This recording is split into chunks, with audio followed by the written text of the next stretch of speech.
शाबरुम महकुमार के शाबरुम नगर पंचायत इलाके की शाबरुम शहर की बीचों बीच शाबरुम द्वादश श्रेणी उच्चतर माध्यमिक विद्यालय है। रोज शाम होते ही इलाके की कुछ सरफिरे युवक स्कूल के अंदर अनैतिक कार्यों में लिप्त रहते हैं। शिकायत दर्ज की है स्कूल की प्रधान शिक्षक दिलीप चंद्र दास ने। वे बताते हैं कि रोज शाम को स्कूल के अंदर आते हैं और ऐसी ऊंची हरकतें करते हैं जिसे सभ्य समाज में बताना शर्मनाक है। प्रधान शिक्षक और भी बताते हैं कि इलाके की लफंगे लड़के नशे में दोस्त होकर स्कूल की कागजात नष्ट कर देते हैं और दरवाजा खिड़की तोड़ देते हैं। इलाके की लफंगे लड़के स्कूल की एसटी बोर्डिंग के नए बिल्डिंग के दरवाजे खिड़की तोड़ के अनैतिक कामकाज में लिप्त रहते हैं। शाबरुम थाने में शिकायत दर्ज करने के बाद वहां से वो लड़के भाग जाते हैं। সন্ধ্যার পরবর্তী সময়ে স্কুলের যে গ্যালারি আছে সেই গ্যালারিতে অনেক ছেলেপেলেরা বসে থাকে, সেগুলো বসে আড্ডা দেয়, যার ফলে হোস্টেলের একটু পড়াশোনার বিঘ্ন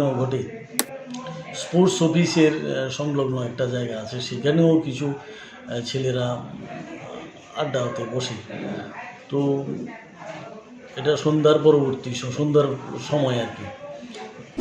তো আমরা বিভিন্ন সময় পুলিশ আধিকারিকদের সঙ্গে যোগাযোগ করেছি। ওনারা এসে যখন আসেন ওনারা এসে তাড়িয়ে দেন, কিছুদিন ঠিক থাকে, পরবর্তী সময়ে আবার সেই একই রকম অবস্থা।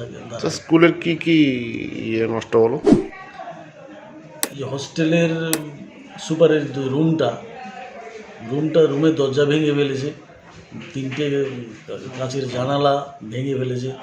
তারপরে বাইরে কতগুলো ফ্লাড লাইট ছিল, ফ্লাড লাইটগুলো ভেঙে দিয়েছিল। তো এর মধ্যে একটা লাইট একদম ড্যামেজ।